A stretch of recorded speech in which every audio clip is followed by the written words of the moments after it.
Today, I'd like for us to focus on the energy and the feeling of desire. Now, I assume that everyone here is fully aware of the way desire is present in their lives. I don't think this is a new idea to anyone. Desire is a critical step in what the Buddha called the chain of dependent origination.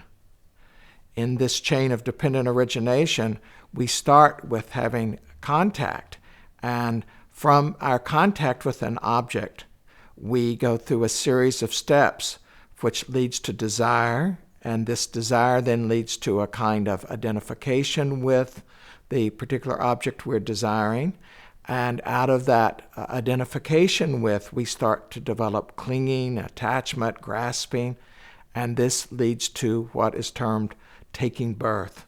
And that taking birth then is the moment that we really start to suffer in our lives. You can think for yourself here, just for a moment, how many times some desire, small or large, has caused you to suffer. It's amazing, isn't it? So often that this happens to us. So desire is a kind of energy that is formed in the mind-heart. It has a kind of feeling tone to it that you can learn to recognize.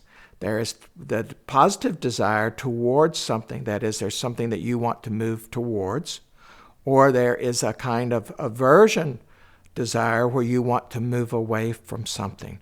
But each of those is characterized by this identification with something happening.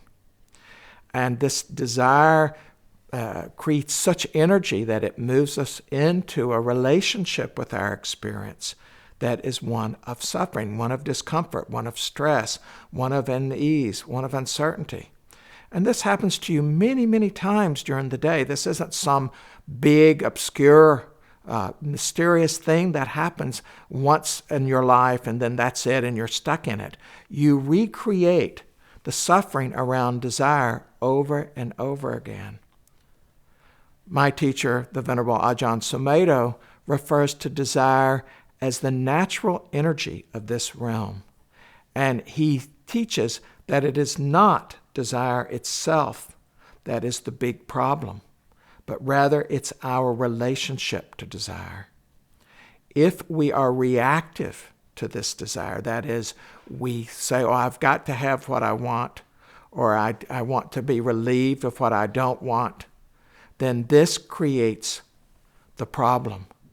Whereas if it's just a preference that arises, and we would certainly like to have this particular experience, then it either happens or it doesn't, and our life goes on. We don't get contracted, we don't get defined, we don't get limited, constrained by the wanting mind that's part of desire.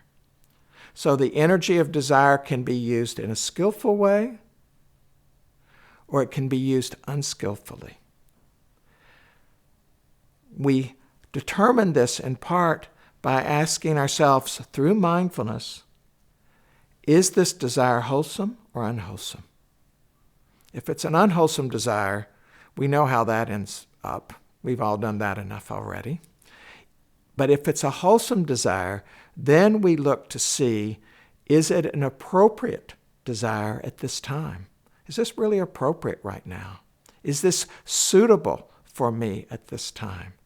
And then if indeed it is a suitable desire, am I pursuing it utilizing skillful means, or am I using unskillful means?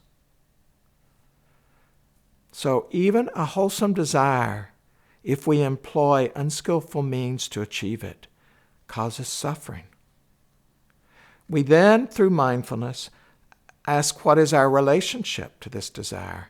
Am I clinging to having it? Am I so attached to the end of getting it that I'm actually not living this moment because everything is contingent on getting this desire? Contingent living doesn't really work very well. Once you start to be aware of this, you really see for yourself quite easily that no, I don't want to be living that way, because desire always has a kind of goal involved in it. Oh, I want this which I don't have, or I want more than I have of it, or I want to be relieved of this, or have less of it, or not have it happen to me in the future. And goals are useful in life.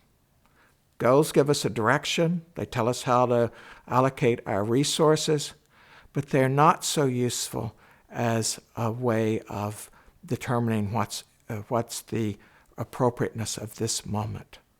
So there is a paradox around desire that each of us has to live with.